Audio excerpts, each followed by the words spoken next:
Hello everyone. I thought my study would be a good place to record this lecture, so you can see at least one piece of audiovisual heritage in the background as my 16mm film projector. So I'm going to start by asking the question, what is audiovisual heritage? We need to define the subject, and so as a formal definition, I'm suggesting the following. Firstly, it's recorded sound, radio, film, television, video, digital or other productions comprising moving images and or recorded sounds, whether or not primarily intended for public distribution. Now that's going to include material in video games or things on your mobile phone or other devices. Secondly, it's objects, materials, works and intangibles relating to audiovisual documents, whether seen from a technical, industrial, cultural, historical or other viewpoint, and that includes literature, scripts, advertising materials, artifacts, things like technical equipment and costumes. A work, by the way, is another definition, is a standalone intellectual entity. A feature film, a pop song, a video game, a novel, a photograph, you get the idea. It's a commonly used term, and it will appear throughout the lecture. Thirdly, it includes concepts such as the perpetuation of obsolescent skills and environments associated with the reproduction and presentation of these media. This too will come to a bit later. Let me move on to the second heading, which is global reference points. Now there are many internationally accepted reference points for guiding the preservation and accessibility of the audiovisual heritage. They deal with both the theory and practice in a complex field. What you see on the slide is not an exhaustive list, but any audiovisual archive should be working in a manner that is consistent with their recommendations. You'll see that several of these are promulgated by UNESCO. The recommendation on the preservation of and access to documentary heritage, including in digital form, very long title. I usually refer to it as the recommendation of documentary heritage. That was adopted in 2015. And before it, there's the UNESCO Digital Heritage Charter, the Vancouver Declaration on Digital Heritage, and the UNESCO recommendation on safeguarding moving images, which goes back to 1980. So those are UNESCO reference points. Then we come to others from the international professional associations that are in the audiovisual archiving field. For example, the IASA TC series. This is a series of publications of technical specifications dealing with storage, copying, and so on. And they're published by IASA, International Association of Sound and Audiovisual Archives. And then there's Fiat, the International Federation of Film Archives, which has its Code of Ethics, its Manifesto, and Fair Access Declaration, among other things. And these two you can find on its website. Then we come to the Coordinating Council of Audiovisual Archive Associations, to which both IASA, FIAF and other organisations belong, and their policies and standards can be found on their website, and again you can explore that. So these are some of the guiding points that audiovisual archives and other institutions that preserve audiovisual heritage need to follow. Now we come to Audiovisual Archiving Philosophy and Principles, this book, and I'm basing this presentation on this particular UNESCO publication, which takes an overall look at the theory, principles, philosophy and assumptions which underlie our field. It was first published in 1998, and this is now the third edition, and it is widely translated and widely used. So I happen to be the author, but the book benefits from the work of an editorial panel of authoritative professionals whose members have backgrounds in the various international federations in the audiovisual archiving field, the CCAAA members. So I'm using it as a resource for this presentation. You can freely download the book in whatever language at the URL shown, and you can explore it to enlarge on the topics that I cover in this presentation. Now I'd like to turn to the nature of the audiovisual media. Audiovisual works are documents. They're deliberate or intellectual creations, just like books, manuscripts, photographs or stone tablets. And yet they're quite different. So let's pause to consider their nature. How do we formally define them? Again, we look at a formal definition, and this is how I would set it out. Audiovisual documents are works comprising reproducible images and or sounds, in other words, content, embodied in a carrier, which could be vinyl, film, a CD, a USB stick, magnetic tape, or whatever. Their recording, transmission, perception, and comprehension, understanding, usually requires a technological device.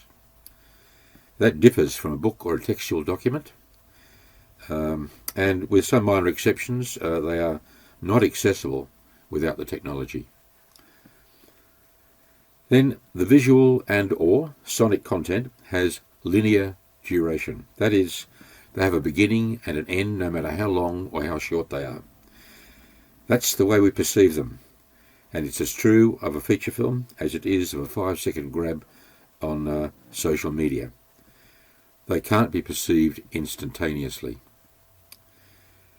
Then their purpose is the communication of that content via the technology.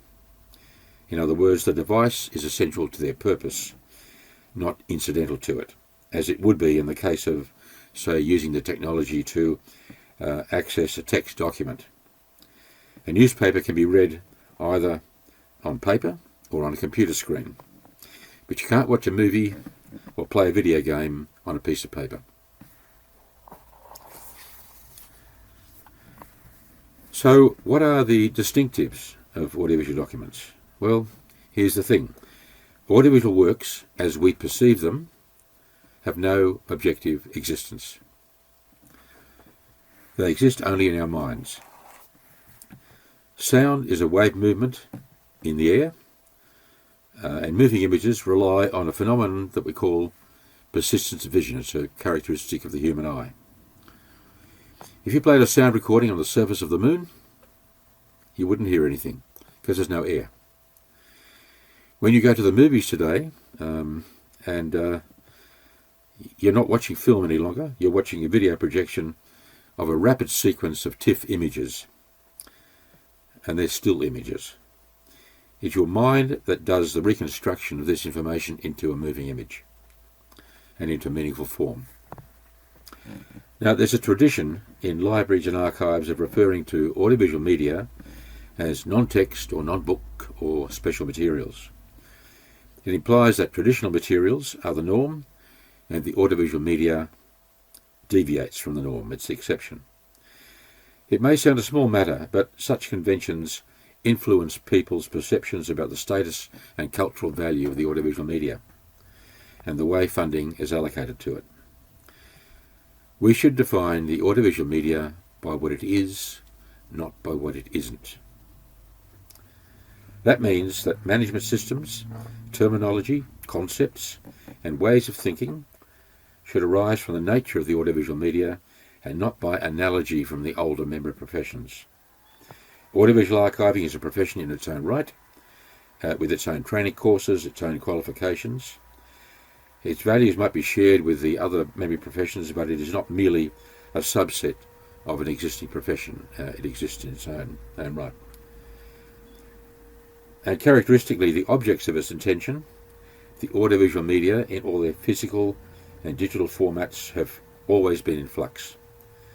Since their invention, the formats have changed constantly, from cylinder, sound recordings, to analog discs, to cassettes, to CDs and digital files, from film in different gauges to videotape to digital cinema packages or DCPs.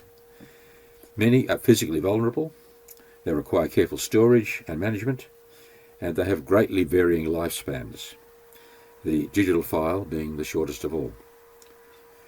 And with that constant turnover of formats goes the constant change of technology. The older the format, the harder it might be to find the technology to reproduce it. Now, what do we mean by concepts of analog and digital? Well, digital is a discrete, discontinuous sampling-based representation of information in the form of a binary code, formatted as computer-accessible files. It's a sequence of ones and zeros. It's an abstraction of reality. Analog is the opposite. It refers to signals that behave in a continuous manner, as information stored on a physical carrier, a real object you can pick up. We know these terms, though we may not fully understand the technology. Analog signals are continuous.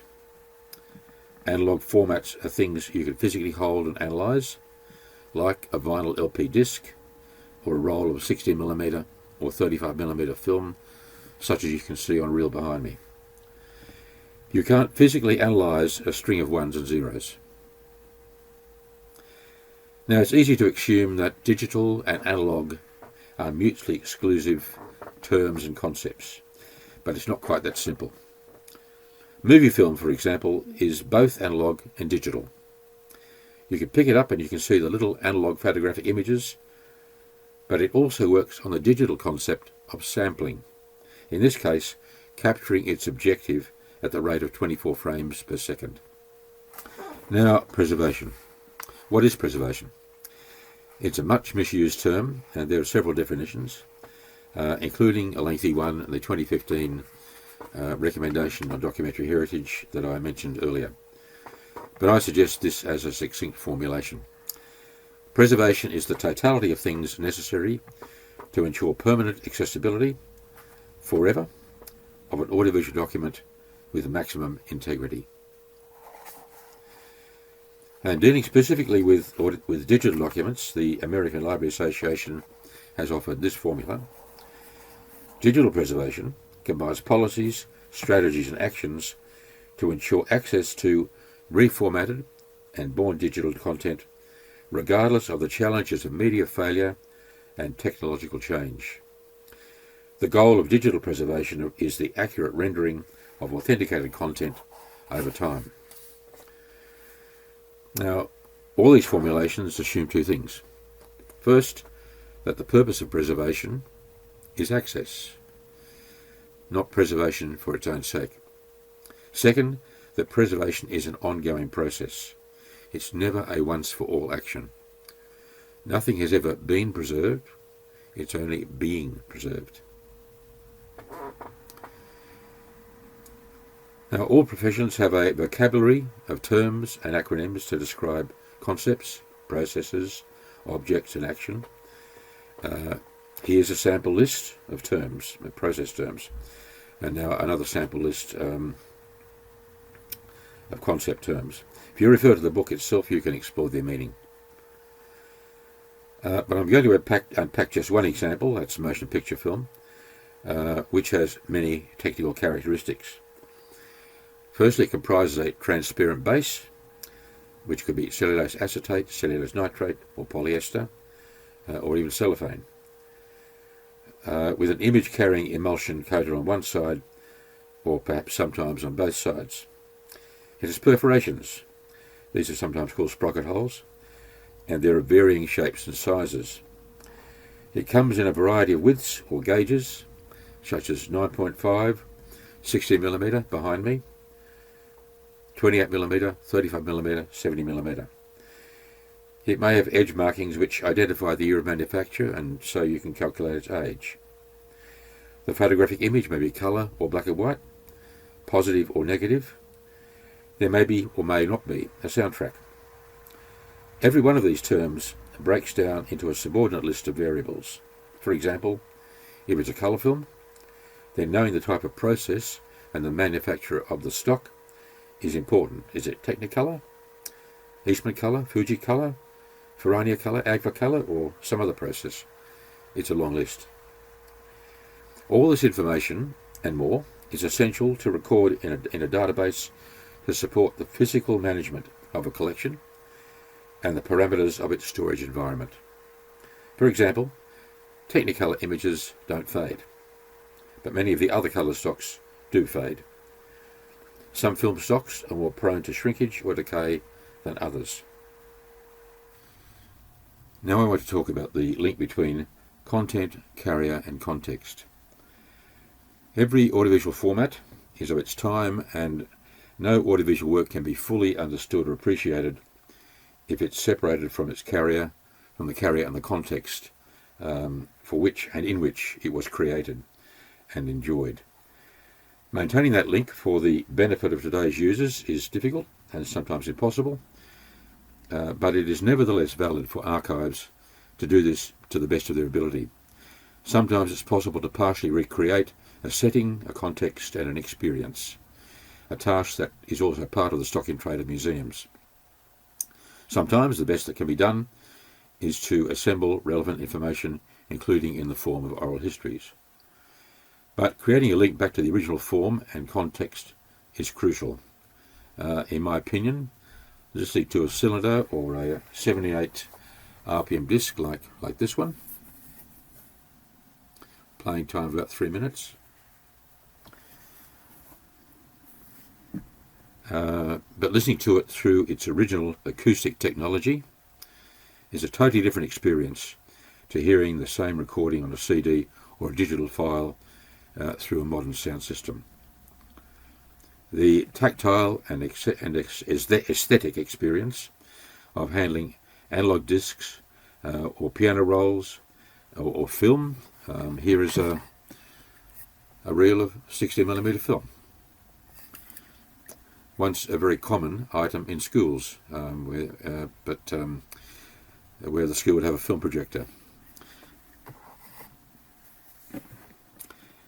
So the tactile experience and watching them operate on their machinery is quite different to listening to music from a machine that has no moving parts.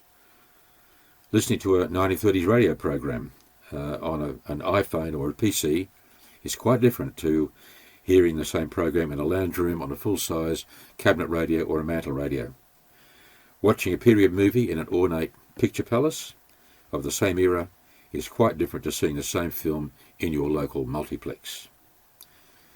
Some years ago, I was travelling in Tasmania, searching for old film, and I met a man, a very wealthy man, who in his house had his own cinema, 35mm cinema with theatrical projectors, about 70 seats. He ran for me a film. It was a 35mm cellulose nitrate print of a early 1930s documentary, a first generation print, so the image and the sound track were very, very, very sharp and clear. His projectors were of the same vintage, early 1930s projectors. Behind the screen was an early 1930s Western Electric sound system in the shape of a conical horn whose outlet was about half the size of the screen which it sat behind. He ran this film for me, and I forgot everything I'd ever thought about 1930s sound systems. The sound was utterly incredible. It just filled the theatre. And it worked because all the elements of the experience were of the same vintage or matched to each other. I've never had that experience since, and when I've seen similar films through modern reproducing equipment, the experience is not the same. Well, that was my Tasmania experience. But does this argument hold true for born digital audiovisual documents as well? Is their natural context the screen and audio capabilities of a PC, a laptop, an iPhone, a tablet, or a digital projector? The graphics capabilities of computers have evolved enormously, but works have always been designed for the capabilities of the computers of their day. My first PC, a Tandy Model 4, circa 1985, had very primitive black and white, actually black and green, graphics capability, and its video games were built around those limitations. They were exciting and intriguing at the time on that machine.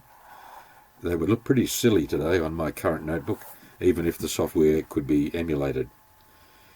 And in the book I discuss the intrinsic link between carrier, content and context at some length, arguing that if the link is not maintained, essential information and meaning is lost. I'm now up to slide 7b.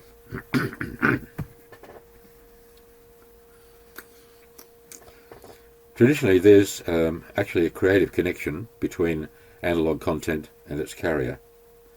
The nature of the carrier has often influenced the nature of the work. Popular songs today are still the length of an Edison cylinder or that 78 RPM record I just showed you. The length of a standard reel of film, 1,000 feet or 300 metres, dictated the length of most films in the early years of cinema, and they set the format of newsreels and cartoons. The vinyl LP album gave us the album sleeve as an art form, as exemplified by the Beatles' iconic Sgt. Pepper release. But Daffy Duck, the 1953 theatrical cartoon, Duck Amuck, achieved an individual reputation because it explored the conventions and the nature of the moving image and the physical film strip itself. And because the humour cannot be readily understood unless you're already familiar with the nature of the film strip and the standard ratio film frame. I'd like you to have a look at a clip from that cartoon. The analog carrier makes its own contribution to the listening and viewing experience. That includes the audio surface noise and artifacts, and the quality and texture of the image. Film emulsion has random grains and not geometric pixels. Early motion picture colour systems derive from the fact that the film strip has two sides, not three, and hence the use of two compromise primary colours, usually orange and blue, or red and green. This limitation had a creative effect on the choice of subjects and on the dressing of sets. In the early years of sound films, a particular type of background music was devised to distract the ear from the surface noise of the primitive optical soundtracks, and this in turn had an ongoing effect in enhancing the mood and impact of the action on the screen. So cleaning up things like surface noise and characteristics noisy characteristics gives modern users a false impression of the original experience. There are those who argue that a change of medium actually undermines the archivist's mission. Change of carrier equals change of content. But today, digitisation is essential if we are to give ready access to audiovisual collections. It's also essential if we are to continue preserving the content of carriers that are deteriorating or obsolete formats for which the reproducing technology is becoming unavailable. This applies particularly, of course, to magnetic tape in both its audio and video formats. So, as a result, we have to face a compelling question. When is it legitimate to dispose of analogue carriers after digitisation, assuming we've made every reasonable effort to migrate the content? Like so many aspects of archiving, it's a judgment, and opinions will vary, and here are mine. When a carrier has deteriorated beyond any reasonable recovery, it should be destroyed, unless it has some quite separate and distinct artefact value. But analogue carriers in good condition should, in principle, be kept. For example, there's no known outside limit to the life of film stock, shellac, or vinyl sound discs. Shellac discs are the 78 RPM example I showed you. The technology remains available, and in the case of vinyl, it has enjoyed a resurgence. When it becomes economically or practically unsustainable to maintain storage of all transferred carriers, it's a matter of balancing possibilities. Would another institution like to receive the carriers? How good was the migration process in the first place, and how good was the result? What is the likely life of the carriers and the available reproduction technology? What's the likelihood of a new technical breakthrough that will give a better result if we repeat the transfer process? While there's no perfect answer to an on-balance judgment, there are some salutary lessons to be learnt from experience. We're now up to slide 7D, which is blind alleys and mistakes.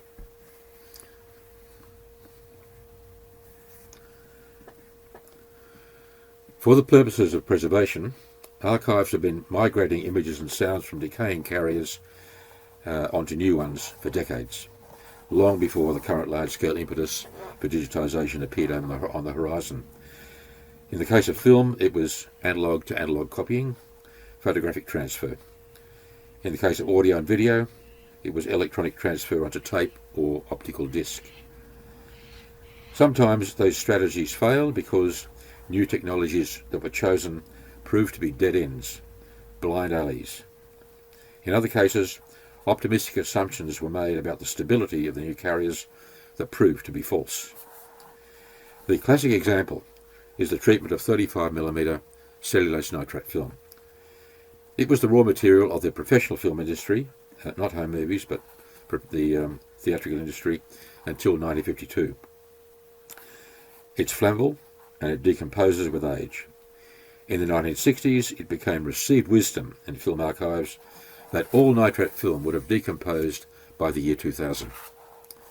And so the race was to find and copy nitrate film onto triacetate film before doomsday. In the process, many archives destroyed their nitrate source material after copying, because it wasn't going to last, was it? It proved a disastrous policy. By the 1990s, it was apparent that nitrate film, properly stored, lasts far longer than we had assumed. What's more, many of the new acetate copies were inferior, and much information had been lost in the transfer. The technology of film copying had leapt far ahead, and much better copies of old material could now be made, and so we had discovered that old acetate film had its own decomposition syndrome. It's called Vinegar Syndrome, and it was by 2000 it was providing a new headache. As a result, polyester stock came into vogue. The link between carrier and content had been destroyed. The characteristics of the nitrate prints and negatives, perhaps tinting and toning or obsolete colour processes and sound systems, could only now be guessed at through what were often pale replicas. The archaeological information on the nitrate originals, which often revealed much about contemporary production, distribution and presentation practice, was also gone. Worst of all, we had implanted a mythology and a mindset which is still active. Nitrate destruction is still the official policy of some archives, and some current professional writers assume it is still standard practice. We had built a policy on inadequate information and assumption.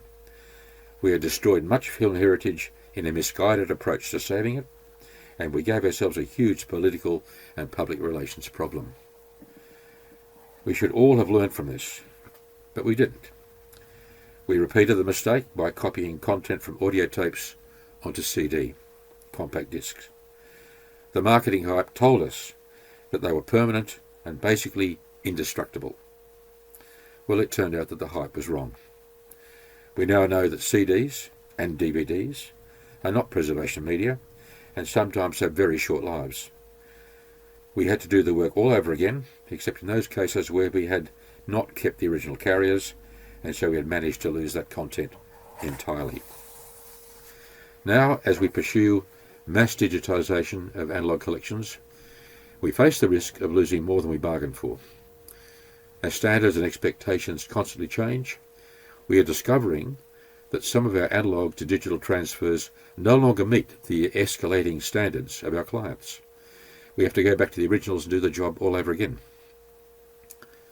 The history of audiovisual media is littered with dead technologies that seemed like a good idea at the time, but which went nowhere.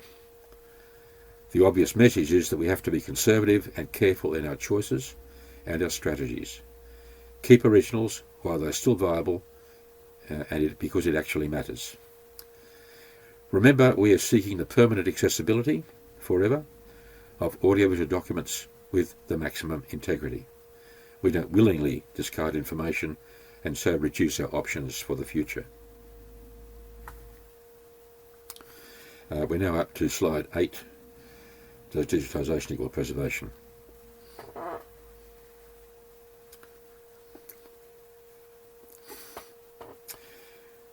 Digital information lasts forever or 5 years, whichever comes first. We know that around the world, archives are faced with a massive task right now, endeavouring to digitise the content of the audio and video magnetic tapes by 2025. It's seen as a target year, not only because of the deterioration of the tapes themselves, but as the point at which the viability of the legacy analogue playback technology and the skilled technicians to operate them will pass the tipping point at which the race will be lost. It sounds ominously like another race, the race to get ahead of global warming. Our immediate task is to save the content of these tapes with maximum integrity, which means minimising the loss of quality, that's visual and audio information, through lossless duplication and ingesting the files and the metadata in the best storage systems available to us. Whatever information is lost in the process will never be able to be restored, and this means increasingly that our collections are on life support and will remain viable only as the files are constantly monitored and refreshed. In doing so, we need to rely on open source software, not proprietary software, which could complicate access and preservation in the future. But let's remember that the movement of collections into the digital domain, whether they are digitised surrogates or analogue originals, or born digital works, has a critically important equalising and security potential. It's a kind of global safety net. One institution's files can be backed up by another institution, which can minimise the possibility of serious loss.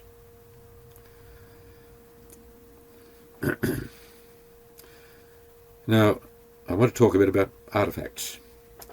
While we can digitise content, we can't digitise artefacts, and we need to fully understand why they're important to us.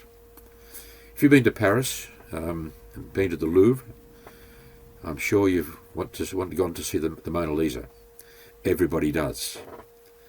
Now, if you want to study the Mona Lisa, it's much easier to do it on the net or on your PC. Up close, with the many digital reproductions that have been made, you can get a close look at the image, the brushwork and so on. Far easier. If you go to the Louvre, it's very hard to even get close enough to it to see it properly. But they keep the original artefact. Why? Audiovisual archiving combines elements of librarianship, archival science and museology. Artefacts matter to us.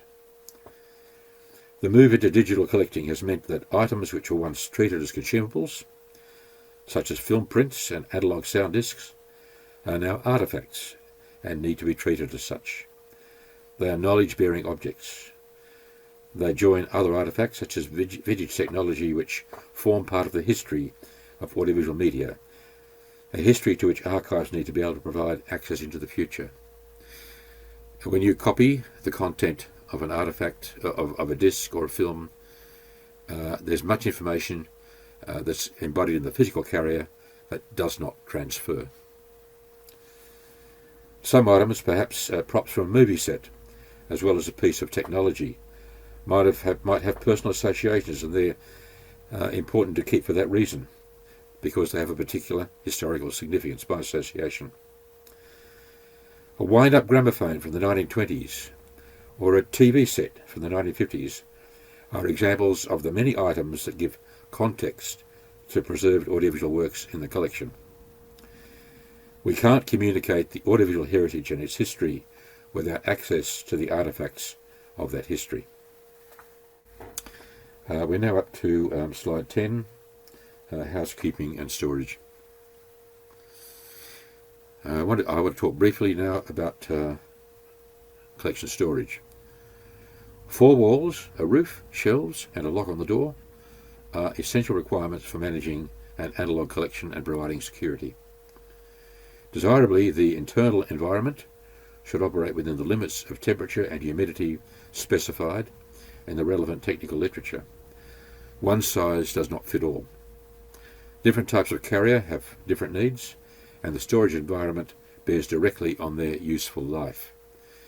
If perfection is not possible, and it rarely is, you try to get the best compromise. But usually, no compromise is needed in the way the collection is physically arranged, documented and controlled. You can conserve space by keeping carriers of similar dimensions together. You can apply a numbering and labelling system so that each carrier is separately identified and can be individually monitored. Again, the literature will suggest the best methods of storage and archivally neutral containers for different types of carrier. Security is essential. Access to the storage area should only be by authorised staff, and the movement of carriers should be controlled so that none get lost. Cleanliness goes without saying, and it is wise to have a disaster preparedness regime. A good example is the checklist on the SEAPAVAA website, as you can see on the URL. We're now up to slide 11, authenticity. Remember the definition of digital preservation which I quoted earlier? It specified that the goal of digital preservation is the accurate rendering of authenticated content over time. How do we ensure authenticity in the digital domain? How do we ensure archives don't alter the work they're preserving?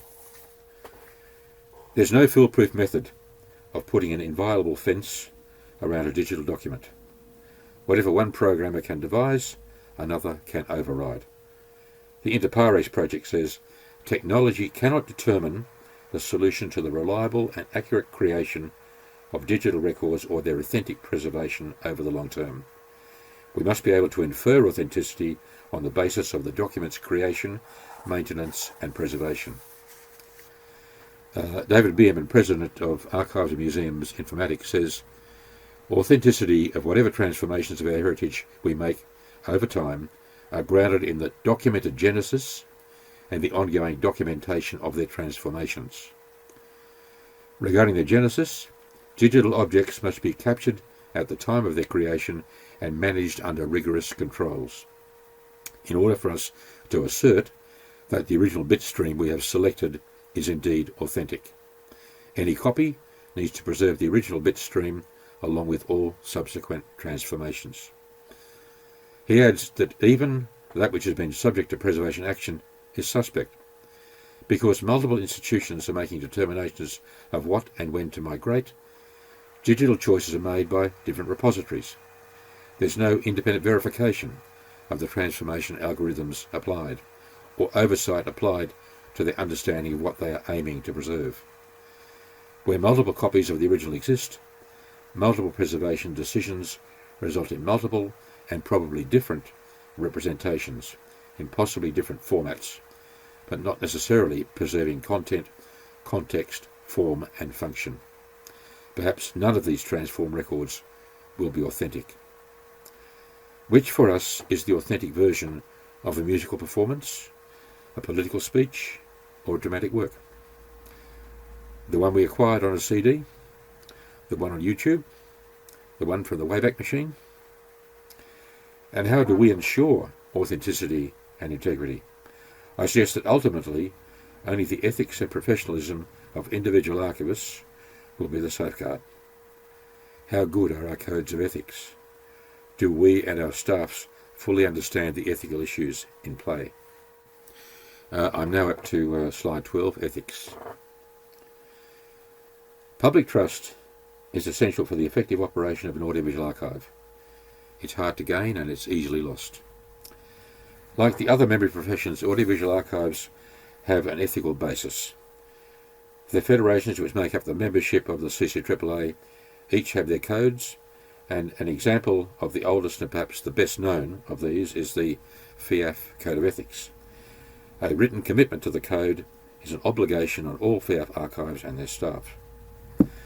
And briefly, the code deals with protecting the integrity and preserving the context of collection materials, probity and access, collection development and other transactions, conflicts of interest and private benefit, observing the rule of law and policy-based decision-making, personal conduct, integrity and duty of care. I'm up to slide 13, continuity and stability. Finally, the most important aspect of preservation and access, whether it's analogue or digital, is the one that we mostly seem to take for granted. We presume the continuity of our own organisations. Yet without it, preservation is at best uncertain. Chance takes over. Is it reasonable to assume that our archives are permanent entities with perpetual succession? That is, if they are subsumed into or evolve into other organisations, that the change will be seamless and preservation, as I've defined it, will continue uninterrupted. And it doesn't just mean maintaining the bare bones of an organisational structure. It means maintaining its funding and its resource base. It also means maintaining its corporate and curatorial memory through the generational change of its staff, a challenge that is beginning to cause sufficient international concern for it to be a subject of a 3-year study that's currently underway. Political cataclysms can very often threaten the survival of memory institutions and their collections, as we're observing right now in Brazil and Afghanistan. How can we prepare for an uncertain future? Thank you.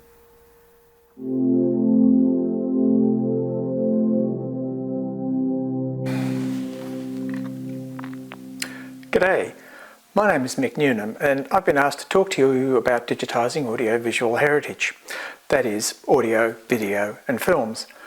Sometimes still images are also included in a documentary heritage with audiovisual components, but today I won't be talking about those. That's for another day. There's a lot to take in, and so this talk doesn't necessarily have a strictly linear path, as there are many things that require multiple sets of knowledge to actually create the outcome you want. So we'll just explore some of the general points that we need to talk about and see how we go from there. Before starting, you need a really clear understanding of what it is you want to achieve with your digitisation and what will be involved, because these are quite complex. Audiovisual collections require digitisation because for both preservation and for access, because there is no alternative. The analogue domain is long past, and so you don't really have a choice. You must digitise if you want to preserve and provide access in these days. It's getting late. It's getting very late. A lot of the skills, knowledge and equipment required to digitise AV heritage, the legacy analogue collections, is rapidly disappearing, even globally. The people who know how to maintain machinery are retired or worse, and there are very few supplies left for this equipment.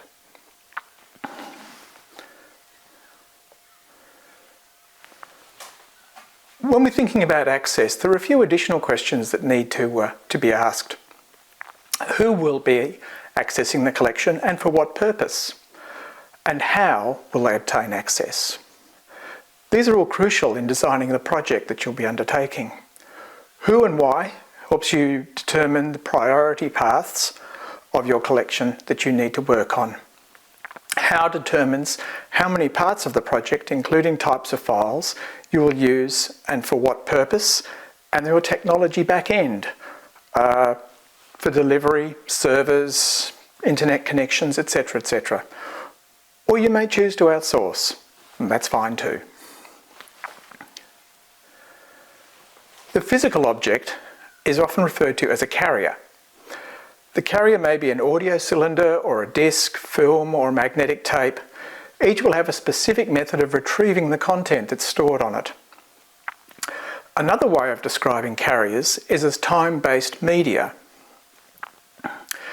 As to experience the content, the carrier needs to be played back at a specific speed per unit of time, seconds, minutes, etc., or at a specific speed such as film at 24 frames a second or an LP audio disc at 33 1/3 RPM.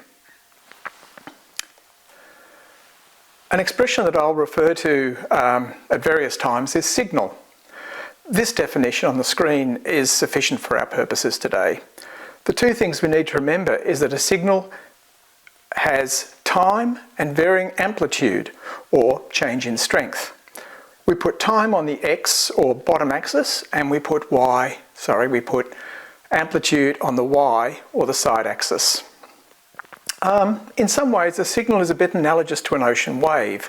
So if you're standing at a fixed point, as the wave rolls in, the amplitude goes up and down over time. It's probably easier to show an example of a signal. I'm using an audio signal in this example, as it's less complex than a video signal, but the principle is the same. The next thing we have to consider about a signal is the frequency, or how quickly the amplitude changes over time. High frequency is very rapid changes over time. Low frequency is a much slower rate of change over time. So now we have a bit of an idea about what a signal is, we can look at how to convert this from the analog world into the digital world. Simply, we're going to take a little snapshot of what the amplitude is at any point in time. If we get this right, it'll give us a close approximation of the shape of the original signal. Start with amplitude. We're going to split it up into different levels. This is known as quantization, and the number of levels, the amplitude, up and down, the signal is divided into. The other thing we'll need to know is exactly when the amplitude was at that level. This is sampling, this is the time base. Sampling is the number of times per second the signal is measured. Times per second is called hertz. 1 per second is 1 hertz, 10 times per second is called 10 hertz. Audio files use kilohertz, or thousands of times per second. A video signal is in megahertz, so millions of times per second. But we treat it slightly differently and we measure it in kilobits per second, where again, the higher the number, the better. The number from our sample is recorded and is the amplitude at that point in time, fractions of seconds. At the end, there is a massive string of numbers to deal with. Now, as a little hint, the greater the quantization and the more often sample times, the better the approximation of the original signal will be. But the trade-off is the amount of information that you'll be obtaining at the end of it. This is a consideration for your storage system and delivery of files wherever, either internally or externally. Here we have plotted the sample time against the amplitude. You'll see that the amplitude doesn't always neatly line up with one of the levels. This is a quantization error, and it's really an approximation of the nearest value for the amplitude. Now, if we pull away the original signal, we can see that the curve described by the digitization points doesn't really match. Superimposing the original back, we can see there are actually many areas that don't align properly or miss. As you can imagine, this is not ideal. We would need many, many more samples and finer quantization levels to more closely match the original. Let's use a real-life example to see how many levels or samples we need to take. The commonly used audio preservation standard uses 16,777,216 levels, quantization levels, and it samples it at 96,000 times a second. That's 96 kilohertz. That compares, 96 kilohertz compares with a MP3 file, commonly used in music players and so forth, of roughly 128 kilobits. Now, if we take our preservation standard, we find out that for a single mono track of our 16,777,216 levels, 96,000 times a second, we end up with 2,304 kilobits of information. That's against the 128 for an MP3 file. Quite a bit of difference, and we'll see why later. Right, so now we know a bit more about how digitisation works, and apologies to those that already knew all this stuff. We need to consider the original carriers as well. If these are to survive the digitisation process, then they need to be in very good shape. Thinking about the carriers, these need to be clean. There's no point in digitising dirt, and dirt can interfere with the signal transfer. Only the minutest speck of dirt will actually interfere and cause major dropouts in magnetic media, such as videotape especially, but also audio tape. Film, for example, can be damaged, old film, tears, broken splices, bits of sticky tape in the way, things like that. These can all catch on transport mechanisms and cause serious damage to the film, if not complete damage, like tearing in half, which is not unheard of. If the damage is not repaired before the film goes through scanners, and admittedly scanners are a lot more gentle than the old printers used to be, but if it's not prepared properly and in good shape, then there's a really good chance of damage, or at the very least a very poor quality transfer. The subject of damage to carriers is actually a whole lecture series in itself. Needless to say, magnetic tape also has serious problems with damage and change in condition over time. So, a vital part of the planning that we need to do is looking at the skills needed to support the legacy technology through the process. As I said before, old legacy analogue materials require specific playback equipment. And this equipment, decades old. Like I said, the people that know how to service it, no longer around, or not so many of them around as there used to be. So you need to include the potential for having to source these skills, knowledge, experience as part of the project. Okay, so we come to the project itself and scoping. Now, scoping means to determine what you will do, and most especially what you will not do as part of the project. Time spent on doing the scoping right will save a lot of time and a huge amount of money in the future. You've already started on scoping when you ask those questions right at the beginning, the how, the who, and the what, and the why. As a result of the scoping stage, some idea can be gained of the skills, equipment, and the infrastructure that you'll need to support the project. This information can then be more thoroughly analysed, and you can start getting things such as budgets and timelines together. When designing a digitisation project, look to established methodologies for your project management. I was trained using PMBOK, but there are other methodologies which are also valid and may actually suit you or your organisation much better. It doesn't really matter which methodology you use, as long as you use one and you stick to it. Now, there are several headings under project management, all of them essential. Though my thoughts are that the two that really stand out for me are scope, getting your scope right to start with, because nothing derails a project more than what's called scope creep, which is when someone comes up with a great idea of, well, since you're doing this, do that as well. Instantly your timeline and your budgets are shot. The second really important thing is communication. Good flow of communication, making sure everyone understands what's going on, what's needed, by when, etc., is essential.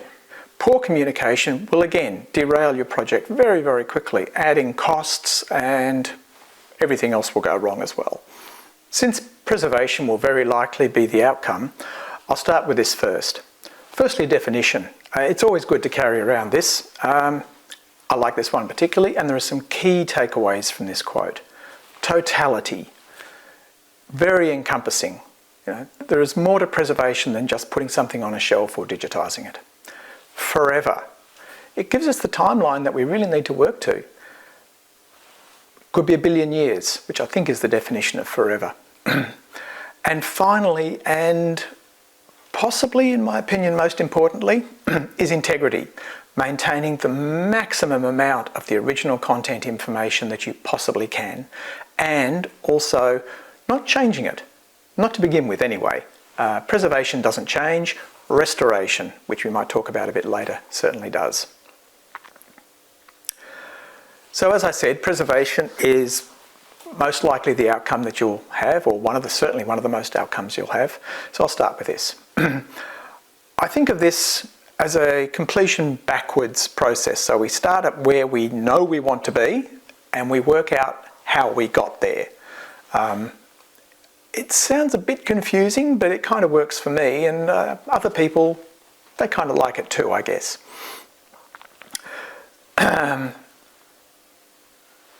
Many projects, though, people start at what they assume is the beginning, and they'll say, okay, we're going to digitise our collection, we need a digitiser.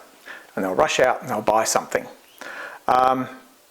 Certainly things do need to be digitised in a digitisation process, but where are you going to put the files once they've been digitised?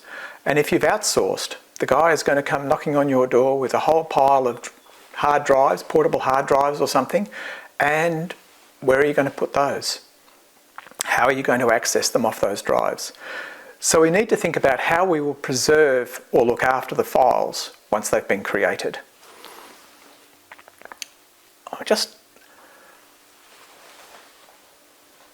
I'll go through each step as this talk proceeds. This is just to get you aware that digital preservation is a circular process. It doesn't end with the analogue object being digitised and a resultant file. Again, I'll go through these steps a bit later, excuse me, but I hope you can see how the previous slide and this one start to correlate. One quick comment is the quarantining of externally sourced files. This quarantine period is really important to allow virus definitions to update with the latest nasties that are out there. All the files need to be checked before they enter your preservation storage area. Storage racks, whatever you want to call it. And to do that, you transfer them through the firewall. So you check them before you transfer them. Likewise, there is an access server, which doesn't really talk back to the main collection. The main collection just feeds into the server. All the access requests are handled by this separate server. This again is just another way of keeping nasties off the internet from your collection.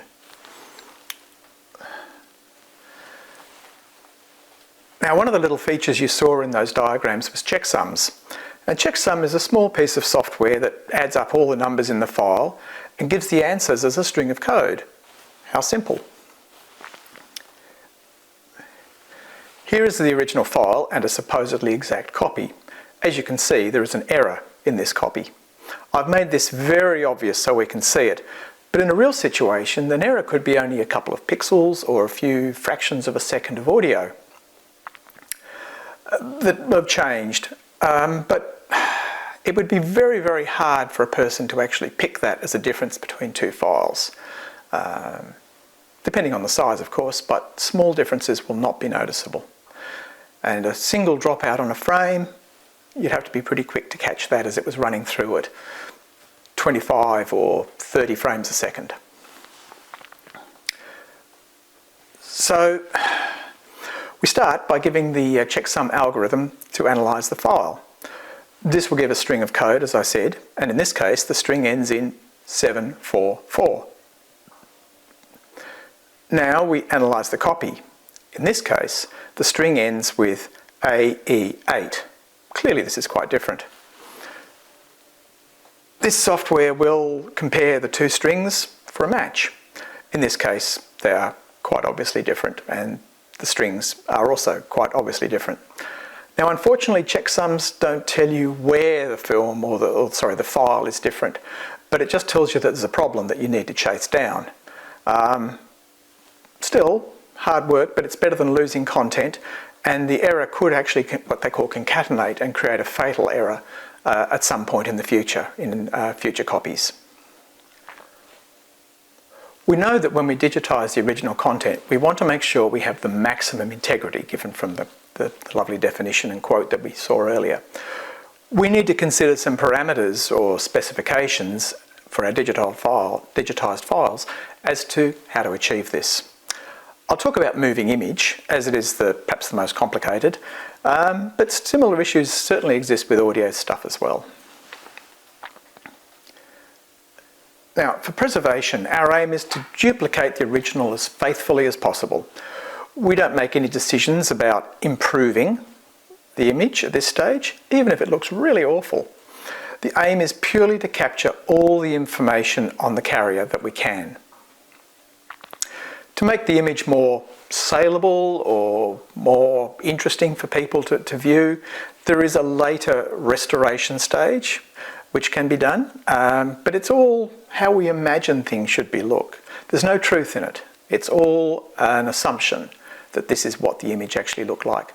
Although there's some pretty big clues that we can work to. The sky is blue, the grass is green, etc., etc. So we can imagine what the image should have looked like before the ravages of time took their toll. Now, to create this faithful copy, we need to understand what goes into specifications. We talk generally about resolution, but there is more than one parameter to this catch-all expression. In the imaging system, for example, we have a lens and a focus. The quality of the lens, and if it's actually focused on the moving image or on the image frame, is very important. If the lens isn't great, or if the focus point isn't there, you haven't faithfully captured the original, because the information would be blurred. We think about the number of pixels. It's called spatial resolution. This is described as either the number of pixels horizontally. This is where we get the expression like 4K from, where there are theoretically 4,096 pixels across the frame image. Now, it's kind of interesting that 4K UHD, I think, is 3,840 pixels across. Pretty close to 4,000, I guess. Certainly good enough for the marketing guys. The other way the size of an image can be spoken of is in megapixels. We tend not to use that in motion image. We like the horizontal resolution, or the thousands of pixels across, for some reason. Then we have this thing called dynamic range that we need to think about, and this is the darkest dark to the whitest white, or lightest light, whatever you want to describe it as a ratio. It could be 1,024 to 1 or something like that. Think a little bit more about some of these. Spatial is pretty easy to follow. If we think of our images being made up of little coloured tiles, and we use lots and lots more and much, much smaller files, the images will start to look better. If we have 3,840 tiles across horizontally, then we can say it would be equivalent to a 4K UHD file. Also, being able to choose the colour of the tile is very important at this stage. Okay, now dynamic range is a bit harder to get your head around. A lot of people think about it as being contrast. It's really not. As I said, it's the range from the darkest dark to the lightest light in the image, in the original. It is quite different to contrast, really, in that sense. It's about being able to see more inside the shadows and to get better detail out of highlight areas. Now, when you're digitising a film or something like that, this has actually been fixed in the original when the scene was taken. But as long as our digitisers have enough dynamic range to handle the darkest dark, or the heaviest density to the lightest density comfortably, then all will be well. You'd think that would be easy, but if we start looking at very old film, for example, way back in the early part of the 20th century, the density of some of those films, especially around the negatives, was incredible, and certainly would stretch the limits of a lot of digitisation systems. Perhaps not so much now, but certainly the early ones had difficulties with these. Okay, so let's move on again. Bit depth. This actually harks back to the quantization parameters. For luminance, or brightness darkness, we consider how many steps the dynamic range is quantized into. So is it 16,777,216? That number is burnt in my brain. I can't get rid of it. And for colour, or chrominance, it is a matter of the number of steps each colour channel, that is the red channel, the green channel and the blue channel. This is, we use those colours because it's a convenient way to create any other colour. So if we use those three as our primary colours of light, we can recreate any other colour that we're likely to come across. And it is each channels are quantized.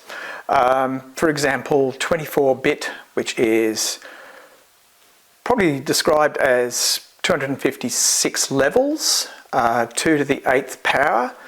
And if we have 256 times 256 times 256, which is 2 to the 8th, we end up with 16,77216 again.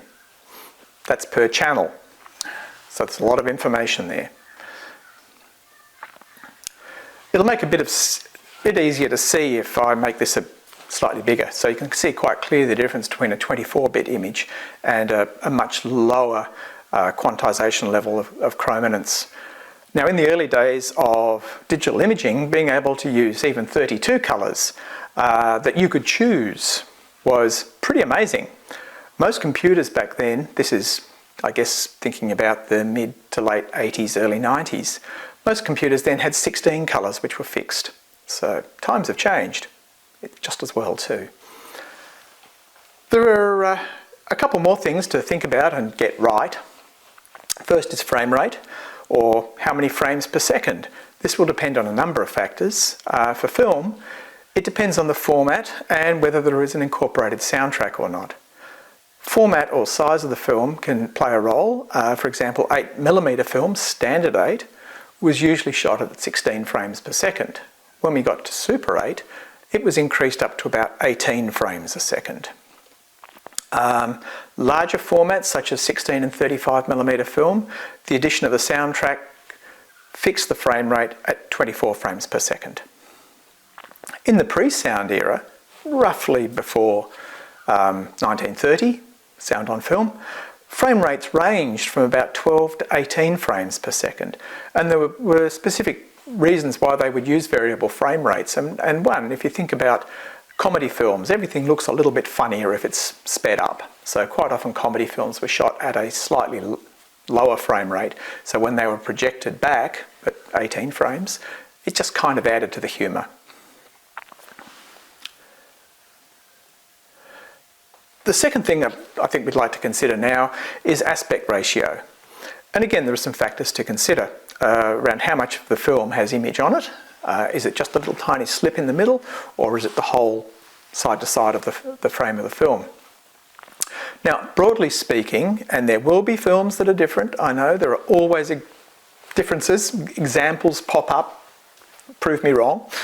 But until about the 1950s, films were a 4:3 ratio. This is like the old standard pre-digital television sets. So it's not quite square, but it's square-ish. Then along came widescreen with varying ratios from 1.85 to 2.3, maybe more. Can't remember just off the top of my head. But here, again, in the widescreen, there are a couple of factors to think about. And it really has to do with how the image was shot and the type of lens that was used. Was it what they call a flat lens, or was it anamorphic? Flat lenses are pretty easy to understand. This is the sort of lens that you get on your phone. It's the sort of lens that gets on a digital SLR or other still camera. Anamorphic is kind of different and clever. What it does is it takes a wide angle and it squeezes it horizontally but not vertically. So what we end up with is actually a very distorted image on the film, which we then digitise. Now, when anamorphic films were projected to put that nice big wide screen back, they used a lens that did the reverse. It unsqueezes the image, so it spreads the image out. So it looks and fills the frame with these widescreen ratios, 1.85, 2.3, etc. When we've digitised an anamorphic film, we then have to unsqueeze it digitally before we can really access it and appreciate the film for what it was. Pre what is known as progressive frame video, that is the entire picture or the entire frame is shown at once, a system of creating two half frames or fields was used. This overcame the technological limitations of the day. And the two fields were what we describe as interlaced, or they stick together like that. First field, or field 1, would have odd numbered lines, because early video was scanned from one side to the other in lines. So it would have line number 1, 3, 5, 7, 9, etc, etc, etc. The second field would have lines number 2, 4, 6, 8, 10, and so on. I think you get the picture. And field 1 would be broadcast, and then shortly, very, very quick succession, field 2. So the reason why you didn't see this funny sort of jumping around picture is the technology that was used on television sets, monitors back in the day, which were phosphor dots. So each little dot would be excited to give off light by an electron beam, and the electron beam would be varied in intensity. So the more electron intensity, the brighter the dot, the less, the darker, and so forth like that. So you'd have all these little dots coming up and down across each line. Now the phosphor dots would fade over time quite quickly, but not that quickly. So you would show field 1, and then in very rapid succession you'd start with field 2. So by the time you'd finished starting to fade field 1, field 2 would be there to sort of make up the difference, and it was really not noticeable. Sometimes under some conditions, fluorescent lights, you could notice a bit of flicker on the screen when the two things became out of phase. It was complex, and now, fortunately, unnecessary. But the legacy is that we do need to consider this when we are digitising, to make sure that the fields actually occur on our digitised frame in the right order. So field 1 and field 2 from a specific frame. Usually this is pretty easy to achieve, but it can get out of sync from time to time. So you do need to be a bit cautious about that when you're looking at the quality of your digitised file. I think the image on the right-hand side of the slide, I think it is, shows what happens if we don't get things to line up very nicely. You get that kind of jagged edge to a lot of edges and things like that. Just to note that the field rate on that slide example is for the 25 frame per second PAL system. NTSC uses 29.97 per frame, so it's a little bit different. Now, another consideration is the size of the points of information in an analogue video frame. It's hard to say exactly because these points weren't actually pixels as such, but a rough approximation is, again, for a PAL system, 720 pixels across by 625 vertically, in effect a 0.72K image. It's a bit worse for VHS, which is a pity because VHS is incredibly popular and huge numbers of collections around the world have VHS, large numbers of VHS. And a lot of unique material is stored on VHS. Now, to squeeze all that onto a bit of domestic tape with a machine that was affordable meant that a lot of compression had to be done, and one of those, of course, was the amount of information that was stored on the tape. It's hard to say, but no, I always reckon somewhere around about 350 pixels across, maybe a bit more, by somewhere between 240 and 250 vertically. So you can see in this slide that trying to upscale or increase the resolution of VHS to HD is not a pretty sight. Many people think that there's something wrong with their digitisation. It shouldn't look that bad. But it's really just a matter of how much information was on the image to begin with. It can be improved a bit, but it'll never ever match HD. It gets even nastier comparing VHS to UHD broadcast. As we saw earlier, there is a lot of information captured during digitisation. This makes huge and, in some cases, unwieldy files. For some purposes, this can't be avoided, but for others we can. There are two basic ways to do this. Compression. Lossy, in which some or even most of the content is discarded, thrown away, in such a way though that it makes it less noticeable. This can make files very, very small. This is fine for non-critical purposes such as web pages or social media. Lossless, where there is no loss of content information, the original information is all kept there. It uses statistics to compress the data. As it's mathematical, it's completely reversible. So losslessly compressed file can be reconstructed to be indistinguishable from the original. It's not so good at compression and compared with lossy, but you can still get 30, 40% if you're lucky, reduction in file size, which is not too bad. Now, to get an idea of what might be thrown away by lossy compression, here are two audio files. Same content. Look on the right-hand side of each of the graphs and you'll see that there is effectively no content above about 18.5 kilohertz on the lossy compressed MP3 file. Now, these frequencies are actually getting towards the limits of human hearing, and a lot of people, probably myself included, certainly wouldn't notice the loss of anything above about 18k. In fact, I probably wouldn't notice it above about 15k, but anyway, that's my problem, I'll deal with it. Now, this may be fine for non-critical purposes, as I said, but losing information is not good for preservation. And this goes back to what I said to begin with the audio standards. We were looking at, was it 2,300 odd kilobits of information per second for preservation and 128 for an MP3. So you can see that's where the compression occurs. It just loses so much.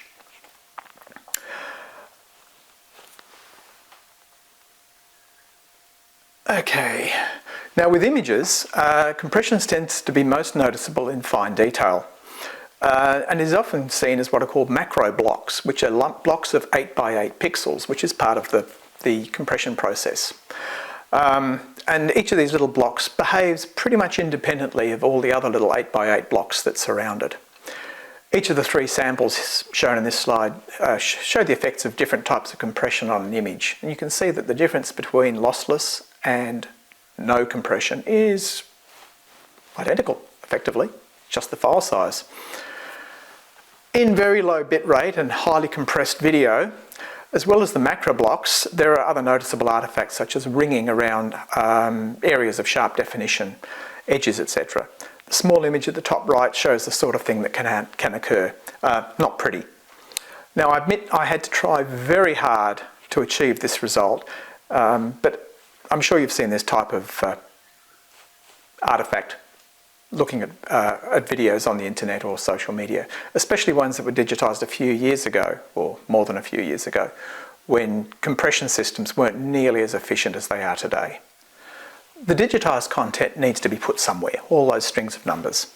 A file is in effect a box to store these strings of numbers in, or data.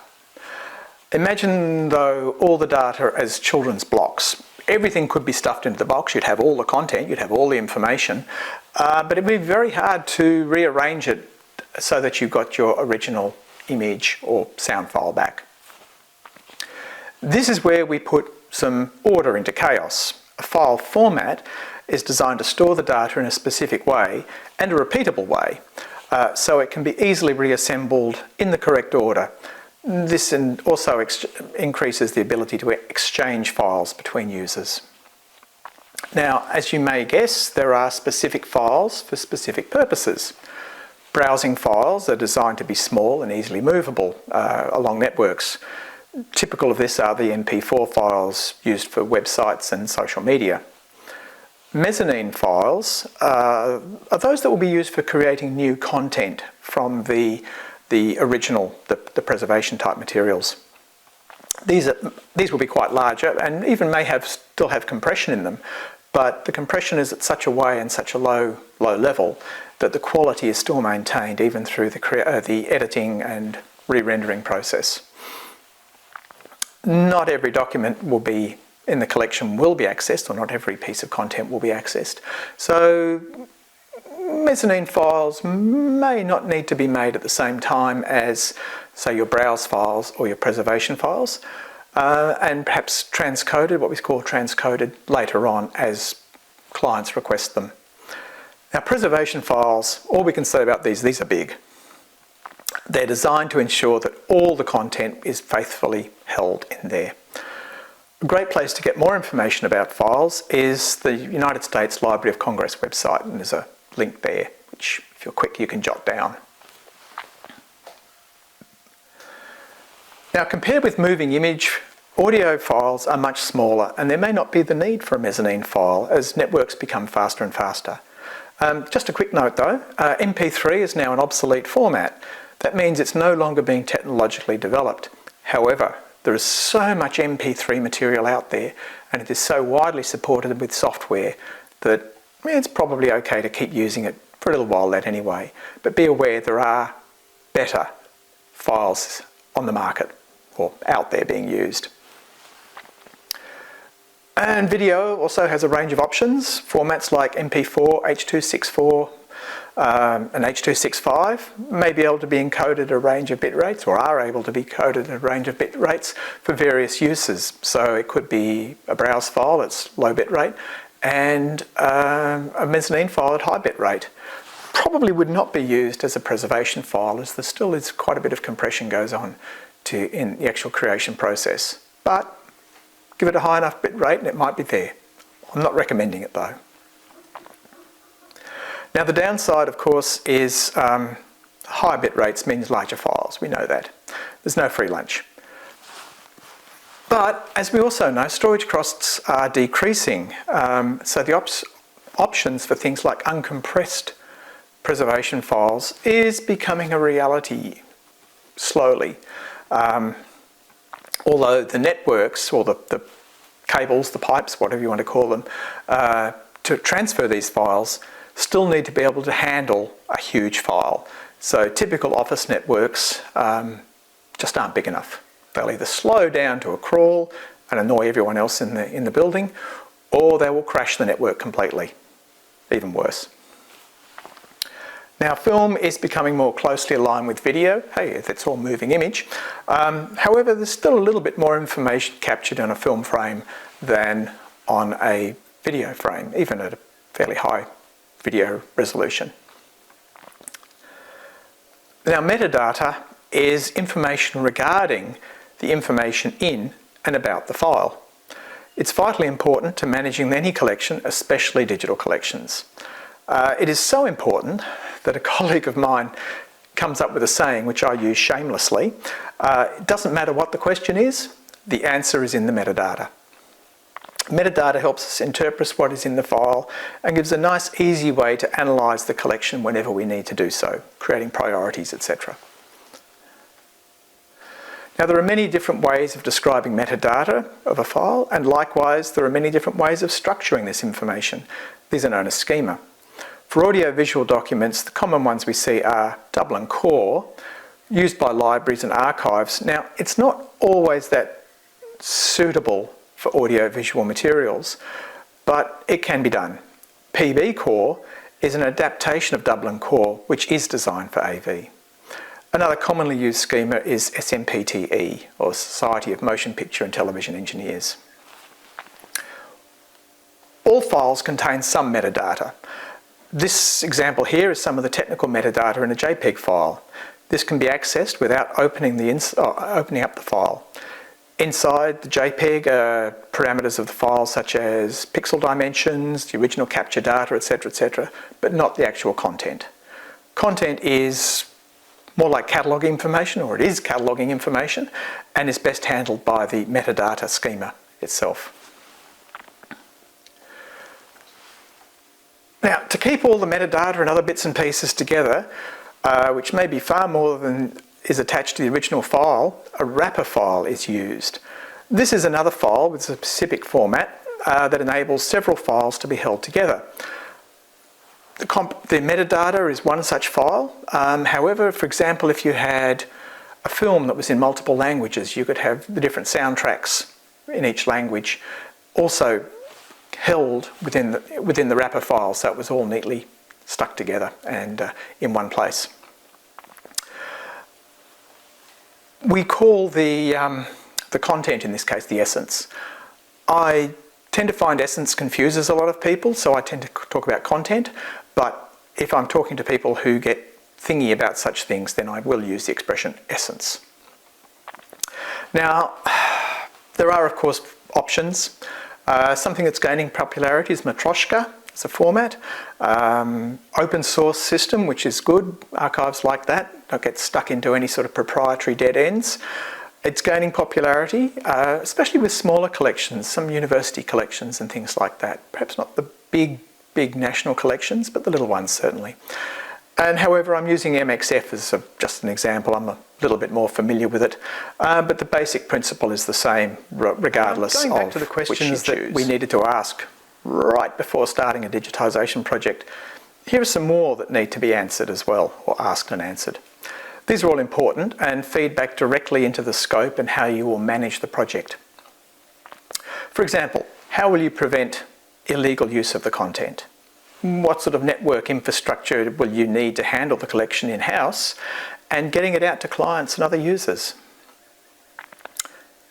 As I'm sure you know, copyright violation carries heavy penalties, but non-legal infringements may not carry any penalty, but it may harm the reputation of the organisation, so it pays to be careful.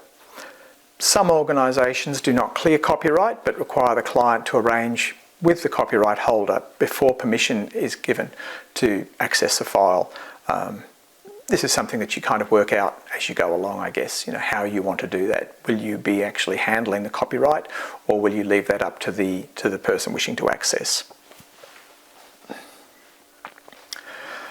Streaming files are set out in packets from the access server at a rate that will permit the file to appear to play uninterrupted.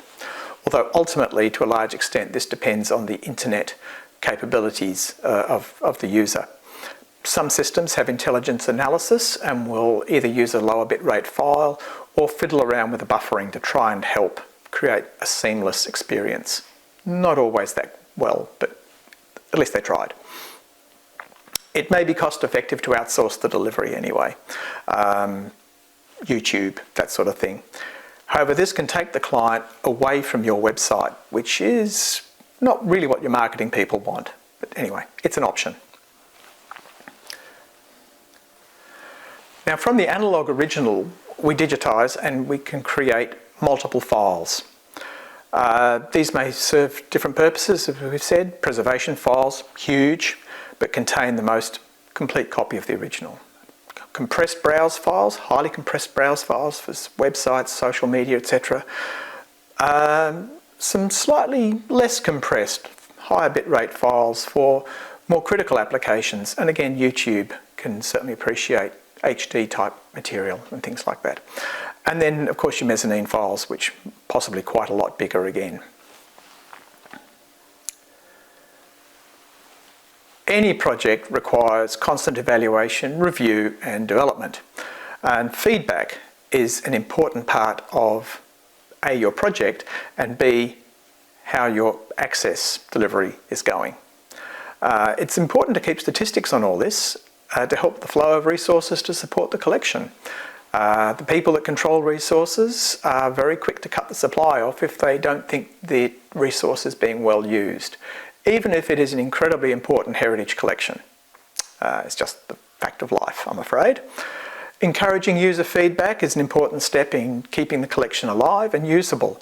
And again, you have to consider this in the scope of your project. How will you do that? What systems will you put in place to enable or encourage users to feed back and let you know how things are going? As I mentioned right at the beginning, when designing a system, I kind of like to work this completion backwards process. Where you want to be, work back through how we get there. Many projects fall, as I mentioned, by purchasing digitisation equipment right up front, and then it's just kind of sitting idle in place, waiting for the rest of the components to come along so it can be used. Some things, however, you can actually stage the purchasing of. Storage. You can take advantage of the fact that prices lower and capacity increases over time in line with Moore's law. Moore's law generally states that about every 18 months the cost of storage halves and the capacity doubles. I think it might be getting a little bit longer than 18 months these days, but from what I've read recently, it's still kind of accurate. So to begin with, when you've done your analysis of the collection, you can get a bit of an idea of how many terabytes, petabytes you're going to need. And you can also get an idea of the rate at which you're likely to create these digital files. So you can stage your purchasing over a number of years or months or however you want to do it to take advantage of the Moore's law, so to speak. Now, when you're thinking about storage and how much you need, don't forget that for preservation files, which are the big ones, you need 3 copies, and for various reasons they should be stored apart. Definitely not all on the same server, that's for sure. Now, whilst cloud might be very expensive or seem very expensive, the services that a cloud service provider may offer are quite useful. They can take care of all your digitisation and all your other sort of needs around the collection, but at a cost. And maybe that cost is too high for your organisation and you do have to try and do it in-house.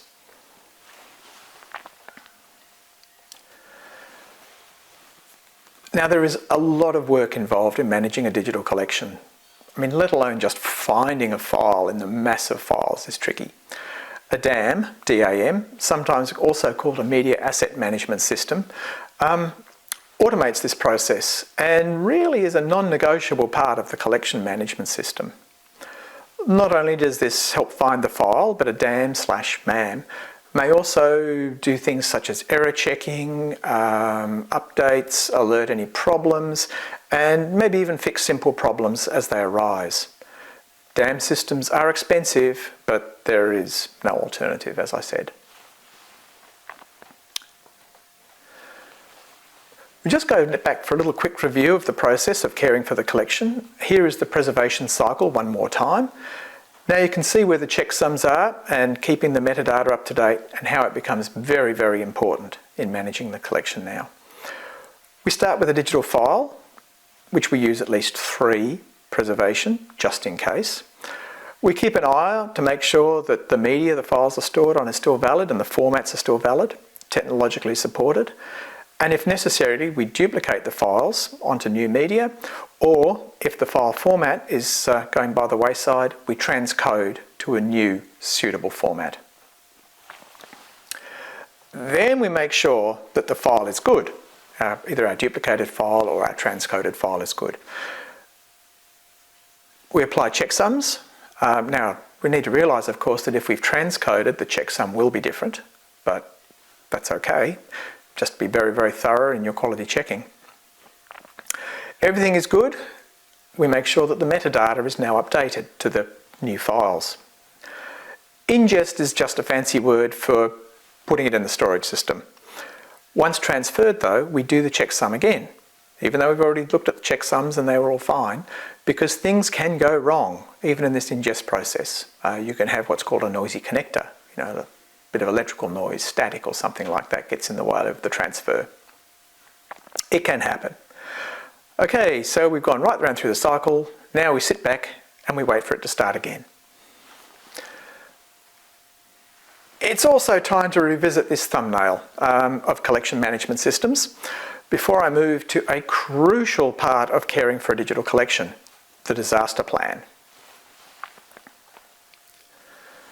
Now, a lot of time and money and effort goes into creating a digital collection, or any collection, but a digital collection we're talking about. And this can be destroyed in an instant. Just as an analogue collection has, or rather should have, a working disaster plan, so should a digital collection. Now, disaster planning is something that most organisations, in all honesty, don't do particularly well. I mean, you don't have a disaster every week, every month, every year, every 5 years. But it's really a matter of when, not if. So you do need to think about it. However, the good news is that Digital Disaster Plan integrates very closely with the preservation strategy. As long as you've got your 3 preservation copies held in geographically different locations and you have your database backed up somewhere, or the information of your database backed up somewhere, all should be well. If something terrible befalls the main collection storage area, then it is a comparatively simple, and I say that knowing that nothing in this world is ever comparatively simple. It's always more complex than it should be. But it is a comparatively simple task just to reconstruct your collection. Certainly easier than trying to find all the original analogue materials and redigitising them, that's for sure. Assuming that they can be redigitised. Sometimes in the intervening periods of time they have just deteriorated beyond any use whatsoever. Now, the other parts of the preservation strategy, such as quarantining of files, also important part of your disaster planning, preventing viruses getting in and wreaking havoc amongst your files. So, you should also realise that when we talk about externally created files, these are also the files created by your digitisation service provider. I'm sure they look after their system very well, and they certainly don't want viruses in their system, but it doesn't hurt. It doesn't hurt just to have that little bit of extra security around the files, and you should quarantine those as well. So we come to the end. Digitisation of an audiovisual collection opens up a lot of possibilities for access and engagement. However, as you've seen, it is an involved project to do it properly, and you do need to do it properly if the benefits are to be realised. So, thank you very much for listening.